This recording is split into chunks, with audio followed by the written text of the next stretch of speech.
Hello and welcome to the Darby Creek Diaries.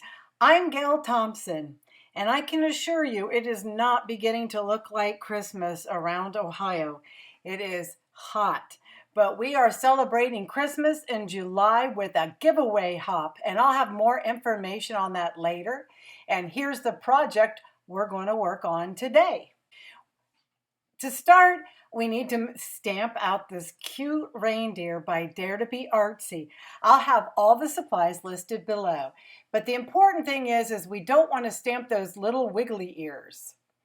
And I did wind up getting still some ink on those parts. So I'm just using some Copic. You could use acrylic paint, paint pen, and just clear that off because we're going to use the Brother Scan and Cut 2 today, and any extraneous marks like that make it go bananas and it cuts odd things. Also, I never color before I cut out my stamped images because it takes a lot of time and it really annoys me when things get cut wrong. I'm going to add a little neckline to him because that line has no end, and therefore it's just going to come and cut right up around the collar. And so I want to give him a little more neck. Here is my cutting mat. It is a Nicapa, and Amanda Stevens graciously told me about it. You can get these like 3 for $11 and they last forever. The original Brother mats, the sticky just doesn't last like one would expect. And then you tape it down to the Brother mat. Now I think I'm going to not use purple tape anymore. I think I'm going to use something a little more permanent because it doesn't always stay on there. The tack gets a little worn after a while. So we're just going to load the machine here in a second with our reindeer. I was going to try to get 2 images on that paper and they wouldn't fit. So we have a big honkin' white piece there. No worries. I just want to make sure I've got it all placed down with the sticky because I don't want it jamming up the machine. And now we're going to load the mat. This is really a simple machine to use. Up on the left there is just the power, and then the home button, little house there is just a starting point. The tools help you with the machine settings. The button up on the right is the feeder where you load and unload your mat, and then start and stop. Today we're going to scan this image and make a direct cut. This machine does scads of things that I don't do yet. So I'm just going to hit start and it's going to scan the image, and it only takes a second for it to do that. I'm going to pledge to learn more about this because I know it's a fabulous machine. I just don't do much with it. I did transfer one Wi-Fi file, but you know, it's my fault. It's not the machine's fault. So we're going to frame the image. You may want to cut something out of a piece of paper that has lots of images on it.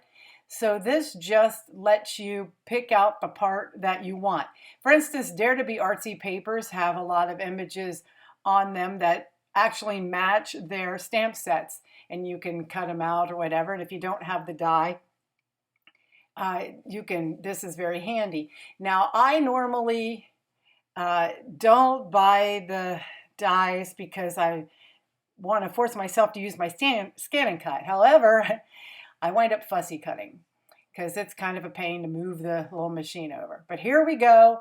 We've got it all separated out, and it's just the outline. It's not going to cut his nose or anything like that.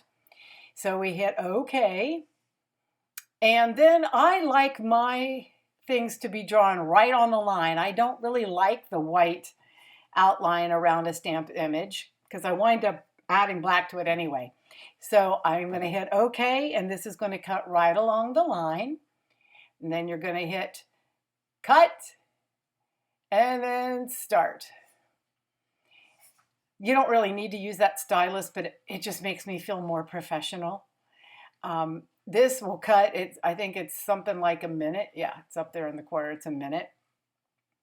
So I hope this is finding everybody well. It's just been crazy, crazy, crazy, crazy. Now, to enter the drawing, you just need to comment below and then make sure you hop over to everybody else's and comment, and that'll give you more chances to win a gift certificate from Dare to be Artsy. Cindy is from my area, so I like to support her. Now we're finished, so you just hit OK, and now we're going to get the mat to be unloaded and just press OK. I'm trying to read it and make sure. We kind of figure the mat's going to shift if you're going to move it out. Anyhow, you just turn it off and there you go. Now I used thick paper and I did have to turn the cut setting of the pressure a little harder because this was the 110 cardstock, and so I had done that before the video started because I actually, believe it or not, did a practice run. I know, I normally don't, but I did this time. And look at the beautiful little negative space there. So now we're going to pull our little reindeer, which I really kind of wanted to put a red nose on, but that's so cliche. So you just lightly pull him up. I don't want to break his little antlers off because I don't want to redo it. By the way, that image was stamped and clear heat embossed, which winds up making a difference because I decided to color it with colored pencils. I have dozens of Copics and yet not enough to do blends of the right colors. So here's our little antlers. I stacked two beneath it because I wanted a pretty thick, substantial reindeer.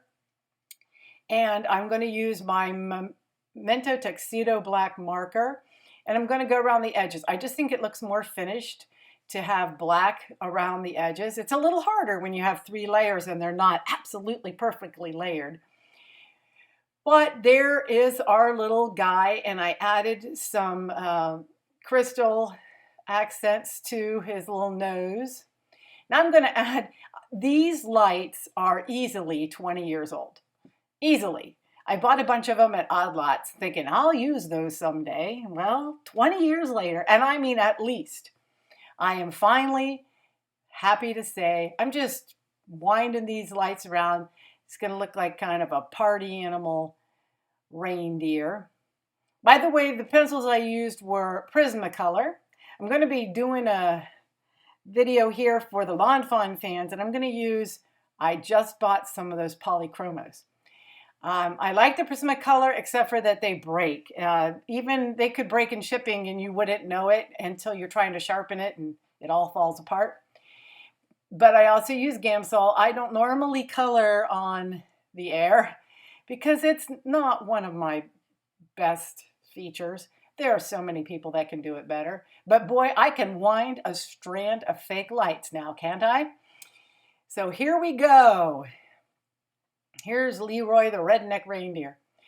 I could not find the right color of white to match, so I decided to go with a funny shade of green, which kind of wound up getting covered up when I do the card. But anyway, see that light green? That was what I was trying to match, but I covered over most of it.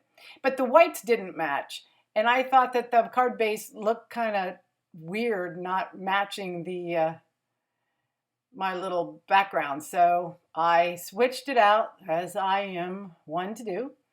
And now we're just going to layer everything up and put everything together. I always open my cards so I can see the line at the top, and I eyeball it. I don't do much in the measuring. I think any of you that know me that I'm an eyeballer.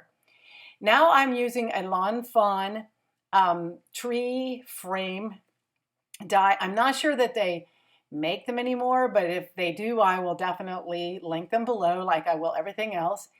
And then I'm using the positive piece of that as the inside of my tree.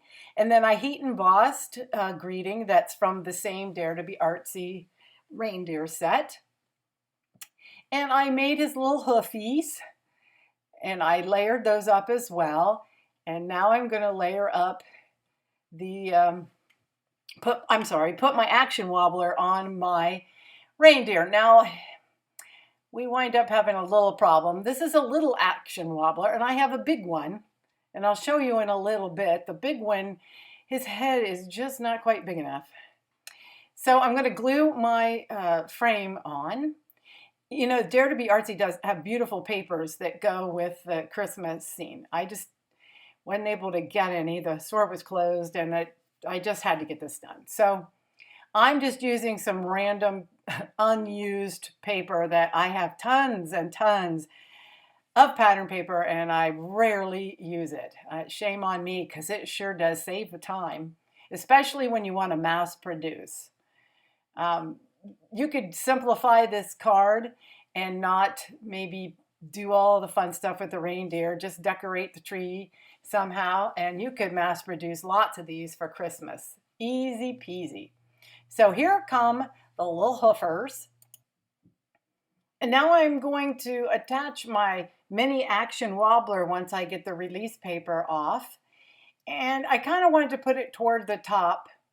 I should have put it a little further up. We'll see in a moment why.